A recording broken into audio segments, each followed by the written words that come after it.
오늘 주보에 18장이라고 가지고 찬양 인도자가 18장에 맞춰서 찬양을 아마 다 준비했을 텐데 제가 찬양을 부르다 보니까 17장에도 맞는 찬양이라서 하나님의 예비하심이 있지 않았나 이렇게 생각을 하면서 감사했습니다. 제가 이렇게 실수가 많아요. 17장을 펴놓고 그 페이지에 보면 18장이 써져 있으니까 아무 생각 없이 18로 이렇게 주보에다 쓴 거죠. 우리 잠언 3장에도 스스로 지혜롭게 여기지 말라고 했는데 저도 자꾸 이렇게 실수를 하는 거 보니까 하나님 저를 더 겸손하게 하시려고 그러시는 것 같습니다. 여러분들 이해해 주시고요. 오늘 여호수아 17장으로 우리가 조금 몇 장을 건너뛰었습니다. 건너뛴 이유는 단순히 성경 읽으시는 분이 힘들까봐 건너뛰었습니다. 많은 지명들이 나오기 때문이고 큐티할 게 별로 없어요. 사람 이름만 쫙 나오기 때문에 그거 큐티하려면 우리가 막 성경을 뚫어져라 파야 됩니다. 그래서 그렇게 파는 것은 신학교에서 우리 교수님들이 파시라고 해드리고 우리는 좀 이름들은 건너뛰고 우리 17장으로 이렇게 넘어왔습니다. 17장에서는 가장 중요한 것이 에브라임과 므낫세 지파 이 두 지파에게 땅을 분배하는 문제입니다. 여러분들이 읽으시면서 보셨겠지만 요셉 자손이라고 불립니다. 지파를 붙일 때는 에브라임 지파, 므낫세 지파 이렇게 부르고요. 이 두 지파를 합쳐서 부를 때는 요셉 자손 이렇게 부릅니다. 야곱에게는 12아들이 있었습니다. 가장 큰 아들 르우벤, 보라 아들이라 라고 하는 이름을 가진 이 르우벤부터 시작해서 베냐민까지, 베냐민은 슬픔의 아들이라고 하는 이름을 붙였는데 이 이름이 너무 슬프다. 왜냐하면 라헬이 아들을 낳다가 죽었거든요. 그래서 이 이름이 너무 슬프다 해서 오른손의 아들이라고 하는 벤야민이라고 하는 이름을 갖게 됩니다. 공교롭게도 첫째 아들도 둘째 아들도 벤 아들이라고 하는 이름이 들어가 있는 이름으로 시작하고 그 이름으로 끝납니다. 12아들이 있었죠. 그런데 오늘 요셉 자손은 이 이스라엘 12지파 안에 자신의 지파를 두 지파로 밀어놓고 있습니다. 그들이 매우 큰 족속이 되었기 때문에 그렇습니다. 왜 이렇게 요셉 자손은 복을 받았을까요? 요셉 자손이 복을 받은 이유는 요셉이 이 애굽 땅에 붙들려 가서 사는 동안 하나님께서 그에게 복을 주셨기 때문이죠. 애굽의 총리로 그는 므낫세를 큰아들로 에브라임을 둘째 아들로 낳아서 그 땅에서 잘 키웁니다. 요셉의 아내가 애굽 왕의 딸이니까 애굽의 문화, 애굽의 종교 이런 것이 들어올 만도 한데 우리 보통 가정은 자녀 교육을 다 여성들이 담당하니까 어머니가 갖고 있는 가치관이나 자존감이 자녀에게 그대로 다 이렇게 흘러 들어오는 경우가 많이 있습니다. 그래서 우리 여성들이 참 중요합니다. 이스라엘 백성들도 고대로부터 모계 사회의 혈통 그 조직을 형성하고 있죠. 그래서 아버지가 유대인이면 그 자식은 유대인일 수도 있고 아닐 수도 있지만 어머니가 유대인이면 무조건 그 자녀들은 유대인이라고 이렇게 지금도 그들은 그렇게 생각합니다. 모계 사회의 어떤 흔적들이 그대로 남아 있습니다. 이런 문화 속에 있는 요셉이 어머니의 어떤 문화나 종교를 받아들이지 않고 이 두 아들이 이 에브라임과 므낫세가 아버지의 혈통을 받아들이고 그 문화와 종교를 받아들여서 그들이 두 지파를 형성하고 이스라엘 가운데 함께 들어왔다는 것은 굉장히 놀라운 일이라고 할 수 있습니다. 이 두 아들 므낫세와 에브라임을 처음 봤을 때 야곱은 이 두 아들을 굉장히 기뻐하면서 손자죠. 자신의 손자를 기뻐하면서 그 두 아들에게 손을 얹고 축복합니다. 그래서 오른손은 둘째 아들 에브라임의 머리에, 왼손은 큰아들 므낫세의 머리에 이렇게 X자로 교차해서 손을 얹고 기도하니까 요셉이 아버지가 눈이 어두워서 형과 동생을 구분하지 못했나 보다 생각하고 말합니다. 아버지, 큰아들이 이 사람입니다. 이렇게 말해주죠. 그런데 야곱은 아니다, 내가 옳게 했다 이렇게 말하면서 손을 교차해서 축복합니다. 그래서 성경에 보면 분명히 큰아들이 므낫세인데 이 두 형제를 일컬을 때는 항상 에브라임과 므낫세 이렇게 일컫습니다. 그 이유는 에브라임이 더 강성하고 큰 지파가 되어서 북이스라엘의 지파 10지파를 형성할 때 이 북이스라엘의 10지파에 으뜸되는 지파가 에브라임 지파가 돼요. 그래서 에브라임과 므낫세 이렇게 부르는 것입니다. 원래는 므낫세가 형입니다. 어쨌든 요셉이 그들을 하나님을 믿는 믿음 안에서 잘 키워냈기 때문에 이 두 아들이 이스라엘에 들어와서 이렇게 강하고 많은 민족을 이루게 된 것입니다. 부모의 신앙이 얼마나 중요한가 우리가 알 수 있습니다. 우리가 부모님으로부터 좋은 것을 물려받아야 합니다.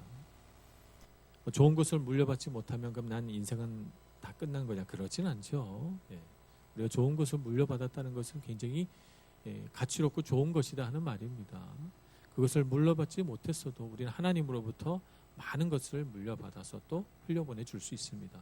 우리는 좋은 부모가 있다고 생각하면 우리는 그건 엄청난 축복입니다. 동시에 우리는 좋은 부모가 되어야 합니다. 좋은 부모가 된다는 것은 부모가 된 다음에 좋은 부모가 되려고 하면 늦어요. 늦습니다.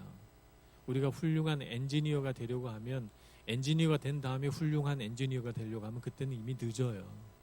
훌륭한 엔지니어가 되어 있어야 훌륭한 엔지니어가 되는 거죠.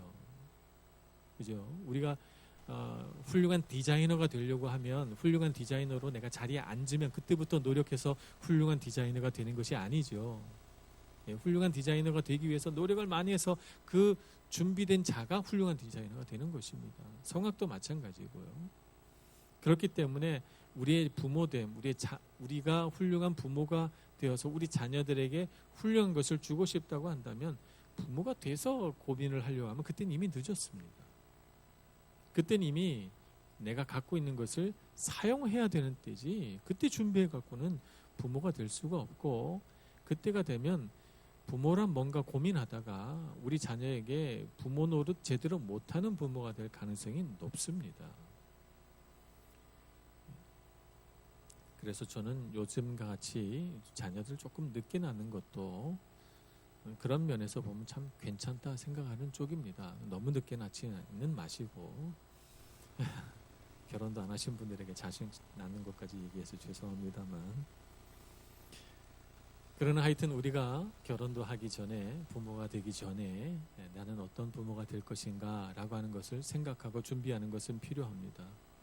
요셉은 좋은 아버지였습니다. 좋은 아버지라는 말은 그가 하나님으로부터 좋은 것을 받아서 그것을 자녀에게 흘려보내줬다는 것입니다. 이건 정말 중요합니다. 그의 형제들, 그의 육신의 아버지, 육신의 어머니는 온전치 못했습니다. 그는 아버지를 청소년기 16살, 17살 때 아버지를 떠났어요. 아버지로부터 충분히 배우지 못했습니다. 그의 어머니는 그가 아주 어린아이였을 때, 갓난아기였을 때 돌아가셨습니다. 그는 어머니를 충분히 경험하지 못했습니다. 그는 그의 형제들로부터 충분히 존중받고 사랑받지 못했습니다. 오히려 시기하고 미워했습니다. 요새 유행하는 심리학적으로 요셉을 분석해 보자면 요셉은 역기능적인 가정에서 성장한 매우 불우한 어린 시절을 보내고 그리고 그 세대를 타고 흘러내려오는 나쁜 영향력 가운데 그는 젊어서부터 고생을 많이 한 사람이라고 이렇게 볼 수가 있습니다. 그가 좋은 부모가 될 수 있는 조건들이 몇 개 없어요. 그런데 어떻게 그는 좋은 아버지가 됐으며 그의 아들들은 이렇게 잘 컸을까요?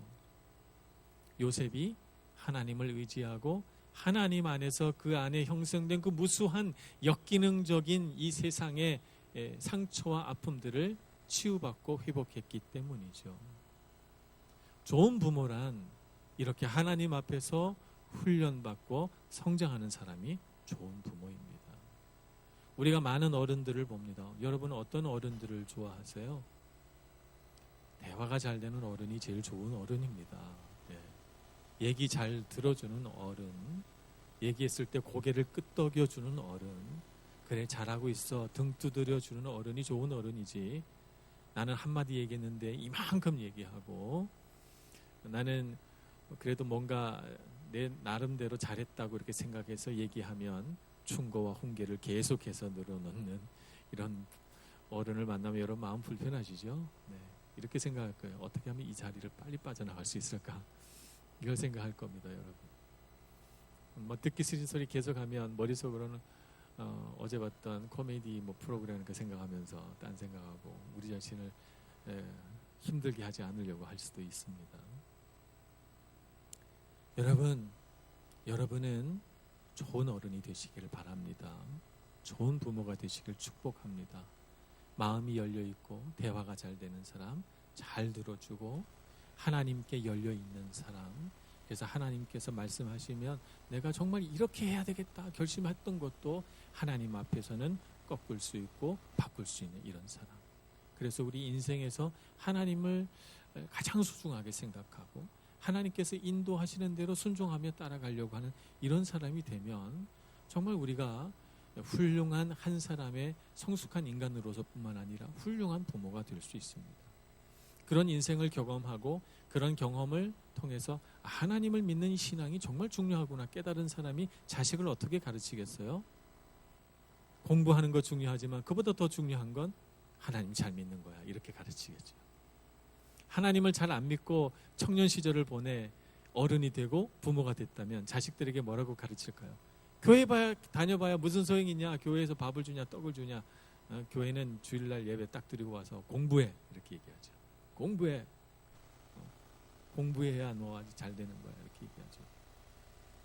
제 친구들 중에 공부 열심히 한 친구들도 있거든요. 혹시 그 친구들이 제 설교 보면 속상할 수도 있겠지만 서울대 치대 간 친구도 있고 서울대 법대 간 친구들도 있습니다. 공부 잘했습니다.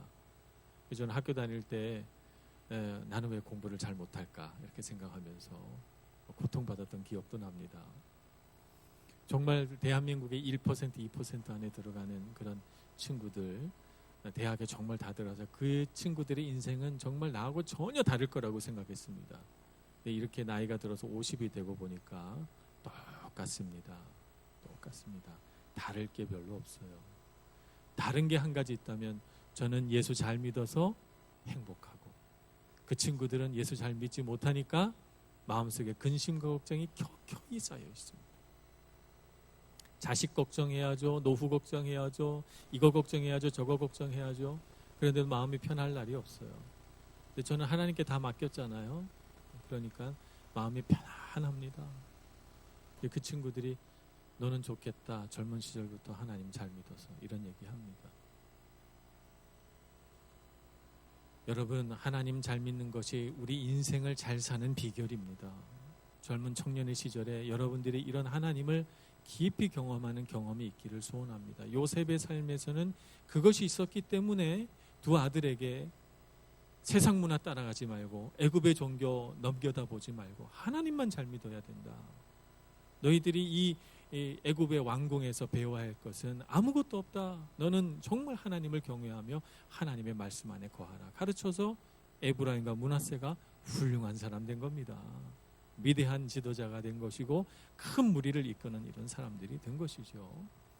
그래서 이스라엘 12지파는 결국에는 루벤 지파는 사라집니다.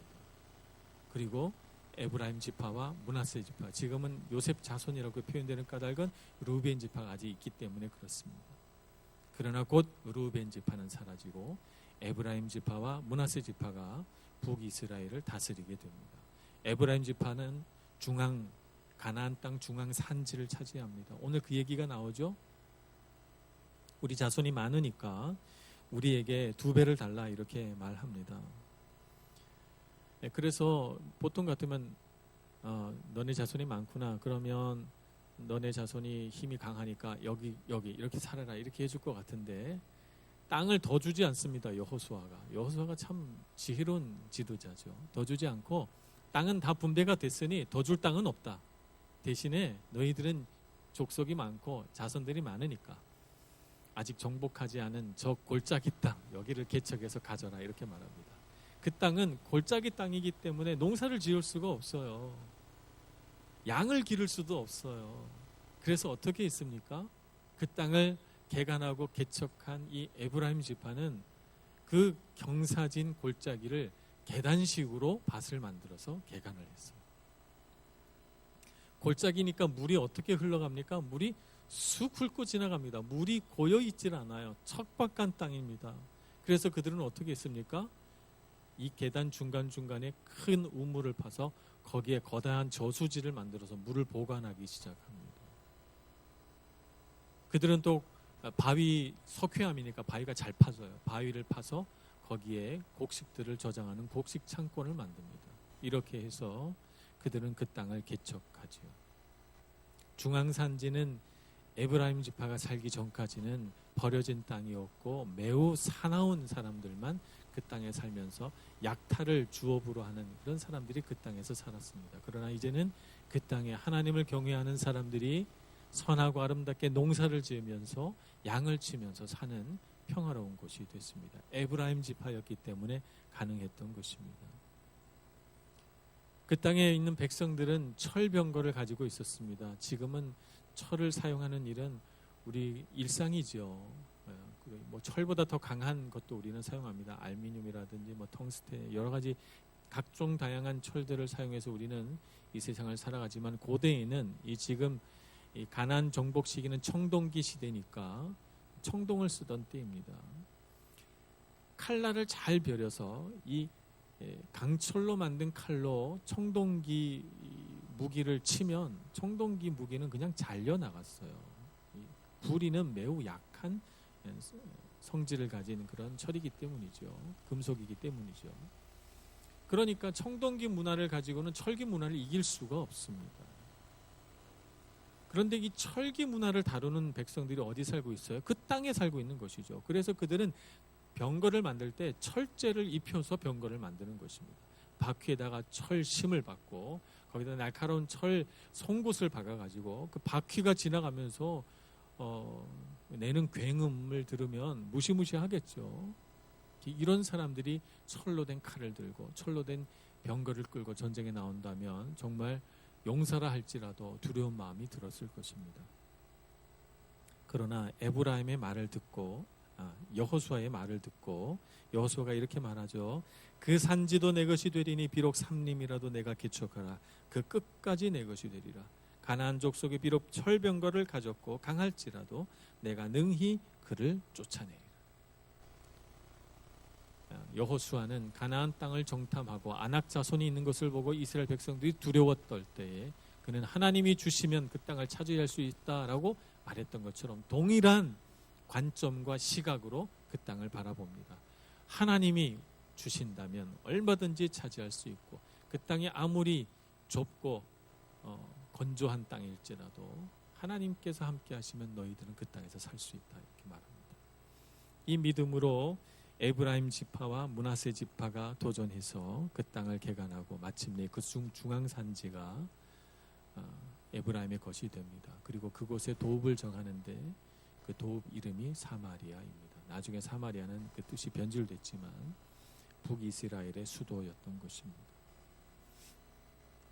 여러분, 우리가 이 세상을 살아가면서 많은 어려움을 겪습니다. 여러분 청년의 때에 가장 어려운 일이 뭔지 아세요? 이 세상은 이미 여러분보다 한 발 앞서간 세대가 다 차지해 놓고 있어요. 여러분이 들어갈 땅은 없습니다. 새로 분배될 땅이 없어요.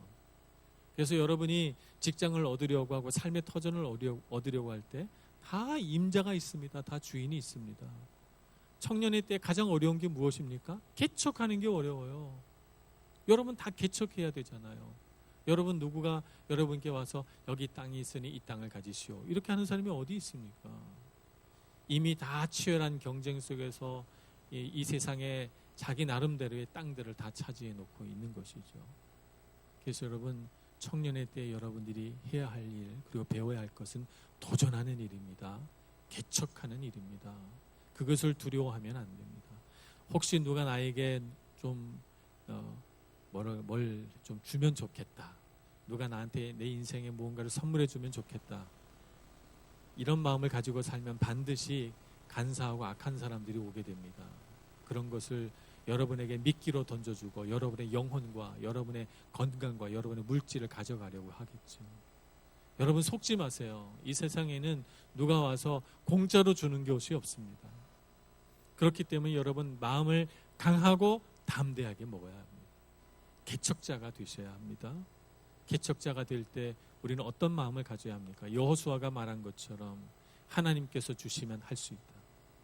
하나님께서 주신 능력으로 주님께서 주신 소망으로 나는 하나님께서 주실 땅으로 달려가리라. 이렇게 생각하고 아무리 거칠고 힘들고 어려운 곳에 여러분이 있어도 하나님이 주셨다 하면 여러분 도전하시기 바랍니다. 하나님께서 그 땅을 주실 것이고 변화시킬 것입니다. 그래서 우리에게 정말 필요한 것은 믿음의 눈입니다. 믿음의 관점을 가지고 세상을 보느냐 아니면 그렇지 못하느냐 정말 중요하죠. 이 믿음의 관점을 잃어버리면 우리는 자꾸 다른 사람을 쫓아갑니다. 이스라엘 백성들이 가나안 땅을 정복할 때만 하더라도 이 믿음의 관점을 가지고 땅을 정복했어요. 그런데 므낫세 지파는 자기 땅에 살고 있는 가나안 사람들을 쫓아내지 못했거든요. 쫓아내지 못해서 그냥 같이 살아요. 그랬더니 이 가나안 사람들이 용기 백배해서 결심하고 그 땅에서 살기로 작정합니다.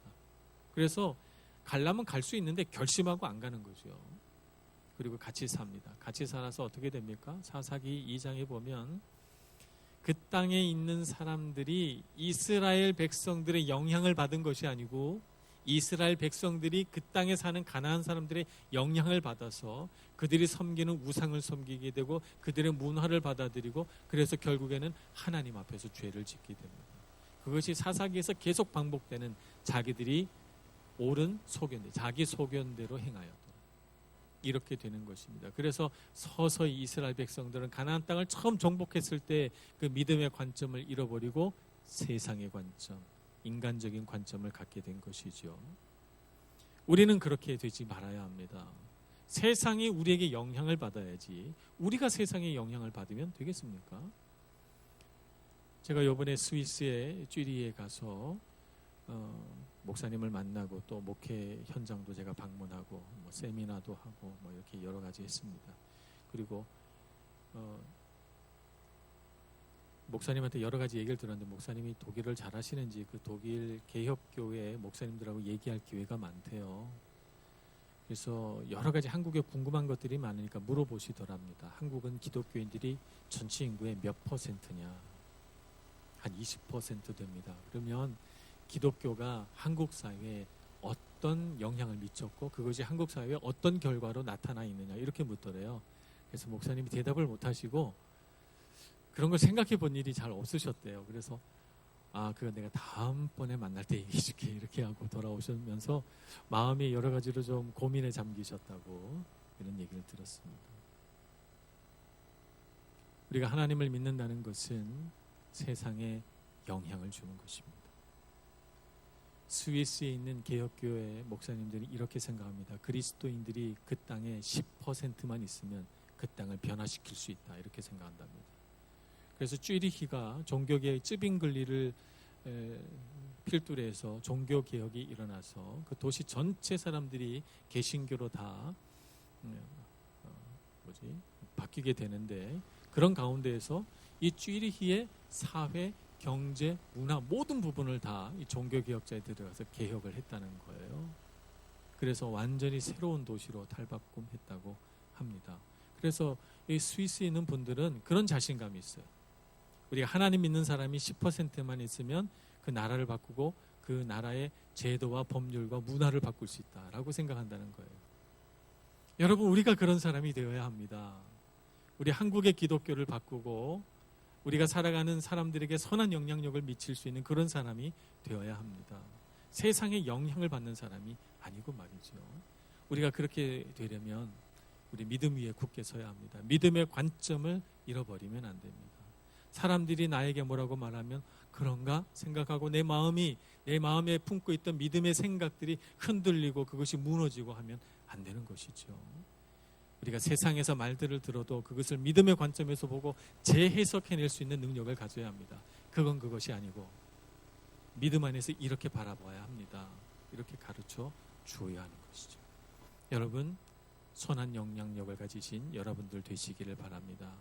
영향을 받는 사람이 아니라 영향을 주는 사람이 되시고 세상의 문화를 기독교 문화로, 세상의 제도와 법률을, 세상이 향유하고 있는 문화를 바꿔내는 여러분들이 되시기를 축복합니다. 그런 개척자로 여러분이 부르심 받았습니다. 여러분 지금 매우 작고 젊습니다. 그래서 사람들이 여러분들이 무슨 일을 할까 이렇게 생각합니다. 저는 그렇게 생각하지 않습니다. 여러분은 앞으로 대단히 영향력이 큰 사람들이 될 것입니다. 여러분의 삶의 자리에서, 여러분이 속한 곳에서, 여러분의 직장에서 여러분은 능력 있는 사람이 될 것이고 영향력을 가진 사람이 될 것입니다. 그렇게 믿음의 관점을 잃어버리지 않고 싸워가는 여러분들 되시기를 축복합니다. 기도하겠습니다. 자비로우신 하나님, 우리에게 청년의 때를 주시고 우리에게 용기와 힘과 또 지혜를 주셔서 감사합니다. 우리에게 주신 주님께서 주신 그 모든 자원을 다 사용해서 주님을 영화롭게 하기를 소원합니다. 좀 우리 삶 가운데 오셔서 우리의 마음을 변화시켜 주시고 우리가 믿음 안에서 능력 있는 사람 되게 해주시고 믿음의 시선, 믿음의 관점을 잃어버리지 않도록 날마다 우리를 도우시고 우리를 인도하여 주시옵소서. 예수님의 이름으로 기도합니다.